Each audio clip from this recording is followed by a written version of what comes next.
about to start his very own show called Changing the Game. Thanks for joining me, Wilson. How are you? Thank you very much, Megan. So I'm very good. It's a pleasure to be here. Excellent. Now, I want to dive straight into changing the game with you because I'm really intrigued by that. What does changing the game mean, and what does it mean to you in particular?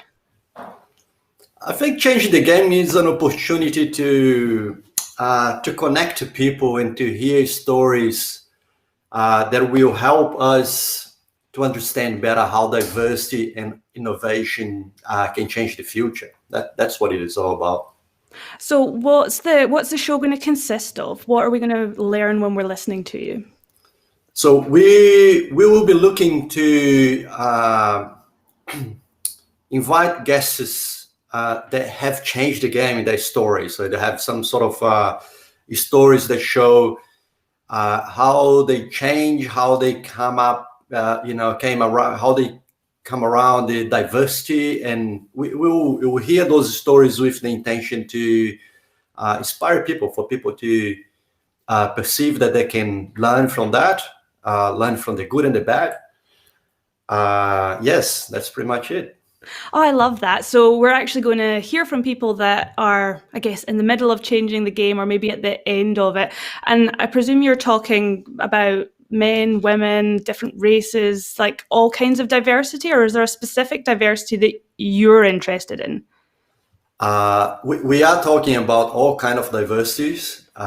It does make sense for me to make clear that gender diversity is particularly close to my heart, because the way I connect with the stories of my mom, my grandma, and their journey. So gender diversity is particularly close to my heart, but we will be looking at all kind of diversity. Amazing. I love that. Do you want to expand on what you mean by why that's close to your heart? Because I heard you mention there about your mom and your grandmother. Is there a story behind there that you can share with us? Yeah, sure. What happened is, along with my career, I had very good experiences. It's a very fortunate career. I traveled the world. I experienced, growth, success, and at certain point, I was reflecting on how I could draw into what took me there, maybe to be able to share those experiences with others. And every time that I did that, it came back to my mom and my grandma. So that's what I remember. The traits that I leverage in my business, in my personal life, I remember coming from them with, with the love. They always been there. They're going above and beyond their own means to be able to give me the opportunity, and pretty much that's the root of it. Yeah, that's lovely. If I take you back again, perhaps not that far back, but Wilson, 15-year-old Wilson at school. Now you're here in Australia, you're running your own business. I think you've got about 80 employees now, maybe more than that here in Perth. It's a global business. It's fantastic. That's like an amazing achievement. But what was 15-year-old Wilson sitting in the classroom thinking he was going to be when he grew up? Oh, that's a trip. Uh, Look, with 15 years old, so it bring me back. So it's funny that you said exactly 15, because that's the age of my son. It takes me back to high school. It was a very confusing time for me. It was a time where school itself wasn't too hard for me. I was pretty privileged that academically I was well suited in my life at that point in time. But with my personal life, I had difficulties to connect to people. I was shy. I was actually struggling, learning to deal with, not being able to connect to people. And I think my personality, having those strong connections, are very key. That's what brings energy to me, and not having it was struggling through that. Was pretty hard. That's interesting because that seems to be a common theme with a lot of guests that come on this show when we talk about their younger self and public speaking. Like even public speaking in front of a class was a big no-no. That was not a comfortable place for them at all. Yet I know that you speak publicly. I know that you lecture, you give speeches, etc., and it's not a problem for you now. But it does seem to be some of the most successful people that I speak to now. There's like almost like a click where something switches and you have to turn on and you have to do it because no one else is going to speak up for you. Do you remember when that happened, or is it been a gradual practice and a build up and you've got there? I do remember one story, So if I travel just a few years after that, I was potentially between 21, 22 sort of thing. So I went to study in a technology university in Brazil, so a very nice university. They have good bonds with it. But I did have my struggles in that university. So my struggles were not academic struggles, were fit struggles sort of thing. I ended up quitting my engineering school in that university in my 4th year. And what I did was I went to another engineering school closer home in Rio. So I was out of Rio. And it was a completely different school. Long story short, I actually found myself there. But the beginning was hard because I got to a university already in the 4th year sort of thing, and I didn't have any connections and I didn't know anyone. And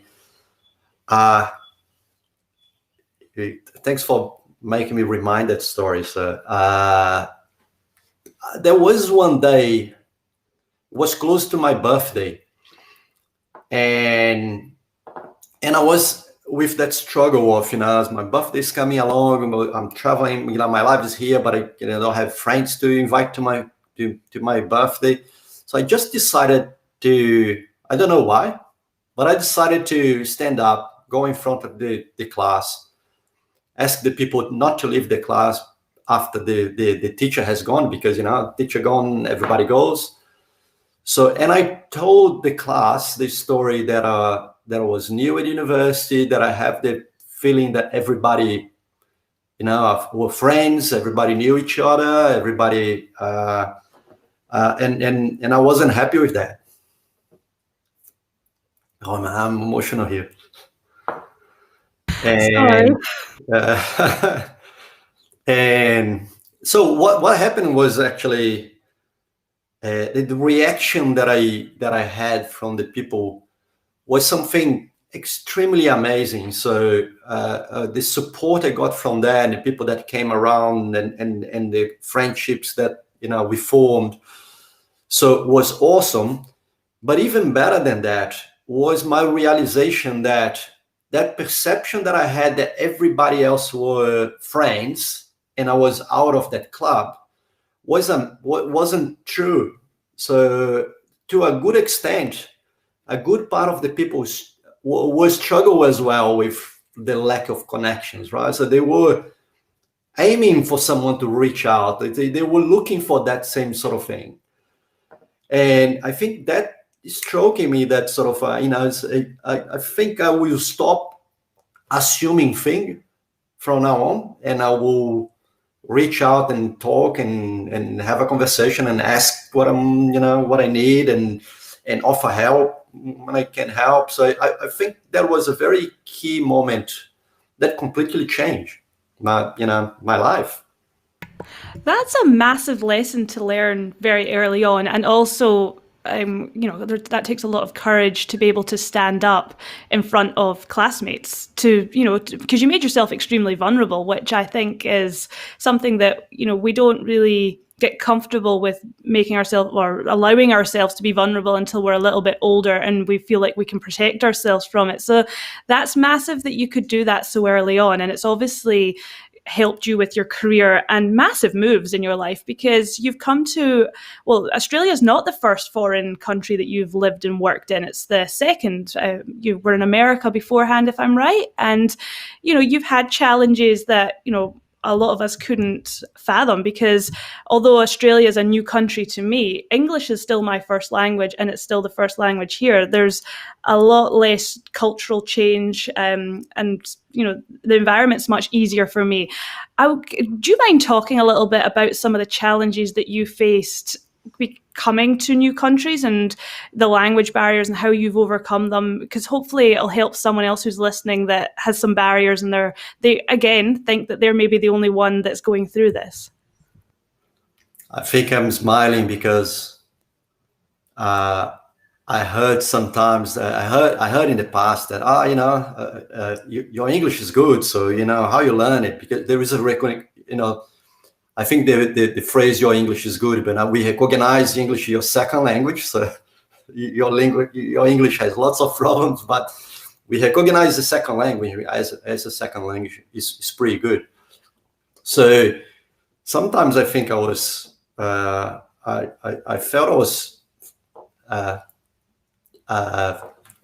not lying, but I was tricking people, because I remember during this journey of going to other countries, and I live in US, I live in Venezuela, and Brazil is where I was born before coming to Australia.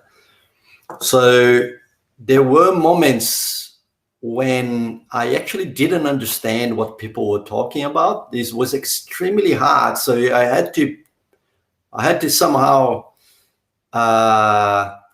make people comfortable in terms of, he's understanding, but then I had, I need to go back and ask people, look, I'll mention one specific meeting. So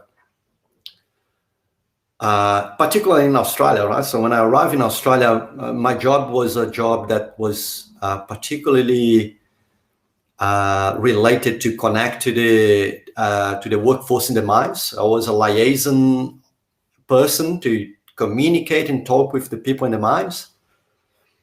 The Australian English wasn't easy for me at all, and the Pilbara English was even worse. So I don't know if all your audience know that, but the Pilbara is the regional area of Western Australia. So we have strong accents, strong dialects or different words.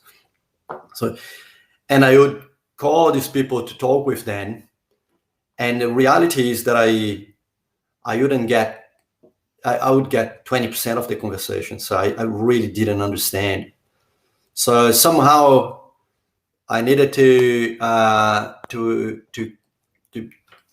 agree with the person, that the person would make a summary of the conversation, put in an email, sent to me, so I could later on reconcile and read and and do something about it. It was hard, because I was uncomfortable in what this person will see it, will think that I am a fraud, that I'm not understanding what I'm talking about.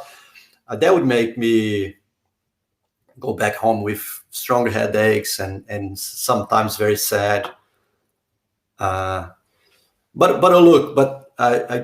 when I did that, so then my homework was actually to keep studying hard and learn the language, and spend hours and hours on radio station. I think my goal in the first year in Australia was to be able to get in the car in the way to the job and be able to understand what people talk in the radio. Because in the beginning, I would only know the musics, not what they were talking about. That's sort of more colloquial English, in the office, in a formal setting, was easier for me. But the street English was, I couldn't get it. That's an incredible story, and it's an incredible story of resilience as well, because so many people would just go, No, can't understand. Or they would just say, right, we only communicate via email, and you were pushing through making those phone calls and making sure you were speaking to them. And it was great that you were getting them to follow up via email. But a lot of people would have just gone, just do it via email. I've got no idea what's going on.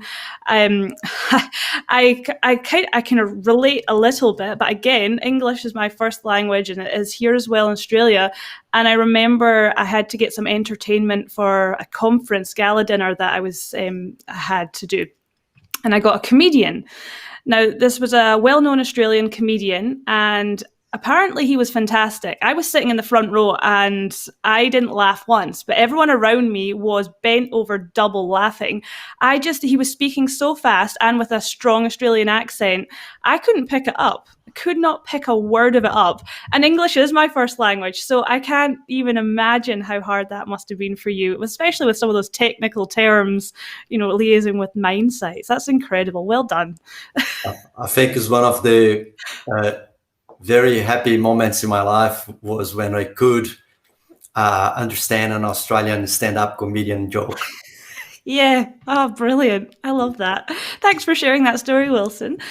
Okay, so we're in Australia now. You were employed when you first came here, but you've now obviously got your own business.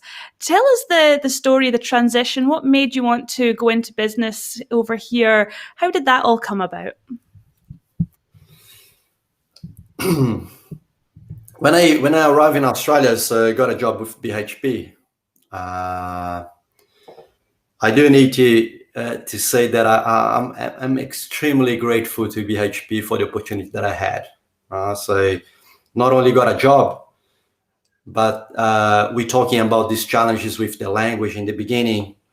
My manager in the beginning of my employment in BHP, she was just fantastic. So, as a Pam is very close to my heart. And should support me along. And BHP culture itself is a very people-centered culture. I actually learned that was possible in the industry, right? Because the experiences I had before coming to Australia were not like companies are people-centric.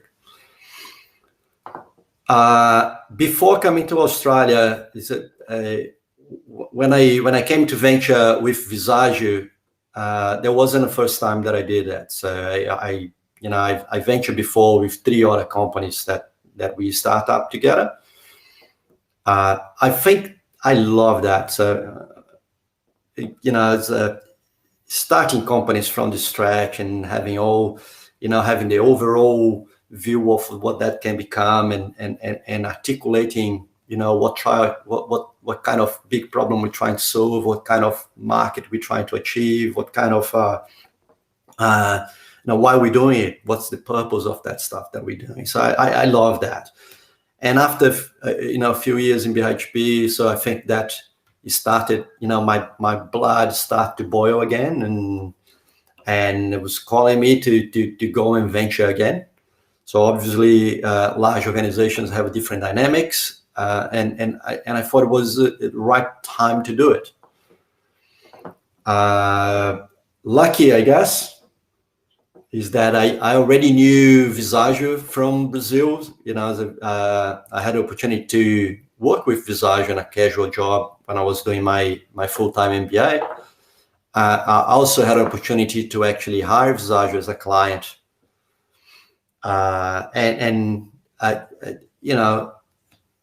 I was already very connected to the company, so the company is very unique, and was lucky that the timing where my blood was boiling and the opportunity for Visagio to start in Australia matched, and that's what we did. And how long ago was that? It's almost 10 years. It will be 10 years in 2021. So in those 10 years, I presume that, you started up the Australian version the Australian part of Visagio, and it was just you to start with that 10 years ago? Yeah, we call it, we call Visagio only one company, so it's not Yep. Visagio Australia, Visagio Brazil, etc. So we have the Asia Pacific operations here, Yep. and the fashion in which we expand internationally is like a startup. So it was in the very beginning on the ground on one main job for myself. Yep. But obviously, the knowledge, the IP, and all the support that I got from Visagio is unique. So I'm very grateful for that. And so that's the same company now that you have over 80 employees here in Perth working over in a short time of 10 years. Yeah, 10 years, and no, it will be 9 years, and we have 80 strong crowd. Yes, Fantastic. Well, you're going to have a 10th birthday party soon then. we will have. So that brings me over to I mentioned in the introduction that you are part of Perth Angels. Now, for anyone who's not familiar with what an angel is, I'll get you to maybe explain, but Perth Angel investors, and you've talked a lot about startups. You've obviously got a passion for that startup, for the buzz of the beginning, and you've got an eye for being able to see opportunities and see where things will work out. Talk to us a little bit about Perth Angels, your involvement, and maybe just quickly explain what it is that Perth Angels do. Perth Angel. So angel investing, in a simple way, is a new way is a new portfolio for people interested in investing. So you diversify your investments going through angel investing. Normally, in that sort of startup area, you have the founders themselves and the families, the friends actually investing in the beginning, and as the companies grow, traditionally we had venture capital groups and private equity groups that would fund those business. A few years ago, that now is very mature in several parts of the world, the angel investor came along as an investor, someone that's keen to put some money in those startup companies, but with an additional aim to help. So normally an angel investor not only have the capital to invest, but have some wealth in experience in an industry or something like that. So Right. the idea is that an angel investor will not only bring money, but will become an advisor, will introduce people in the industry to the startup and help the founders with some capabilities, that sort of thing. So Perth Angels is the group, is a membership organization, is a group of angel investors here in Perth, in Western Australia. The work that I help Perth Angels with is in identifying leads, we call the deals. We find the deals, we find the startups that are seeking for funding, and we screen and select them to be able to present to the members, so the members can then make decisions about investing or not. Okay, that's fantastic. And so there'll be every now and then, is it a little bit like Shark Tank? I guess some people might be familiar with Shark Tank, where the investors come with their ideas and you've got your members deciding, yes, I'll give you money, yes, I'll give you, or no, I'm not interested. Is it that kind of environment? I think the short answer is yes. So obviously the Shark Tank on TV shows has the dramatization sort of aspect of it. So real life is not exactly like that. Yeah. But the pitch nights that we have in Perth Angels are very similar to what you see in Shark Tank. The founders come, present their business, inform what they're looking for in terms of investment, and the sharks, in this case the angel investors, will explore a little bit, ask questions, understand a little bit more, and deliberate a decision about going further and getting to know better the business to invest or not. What an incredible experience, because you must see, like, I mean, it's an incredible experience for the people looking for the investment as well, obviously, but for the actual angels, some of the stories you must hear, some of the inventions and the companies and things that people, the ideas that people are trying to bring to life must be amazing. And to be part of that would be really cool as well. I was talking to someone the other day about how many companies we look at in these 2 years, and so only the ones that came to the pitch already 30 companies. So to get to 20-30 companies to the pitch, you look at 200. You see everything. So what do you want to hear, Megan? You want an example? So Yeah, oh, I'd love a great example. so look, obviously we have the success stories. So you have those very inspiring founders that come. They practically don't need our help. So they're so good. So we talking about Perth-based companies. So we have some companies in the education sector. I'm happy to mention some of them. So Frog Ponds and DigiSocial and Idea Academy. These are more recent cases of extremely talented female founders that they venturing against all odds, but they are. You see the ingenuity, you see, bit of the naiveness, and we help along. We love it. So there are very nice success cases in the portfolio that we have supported.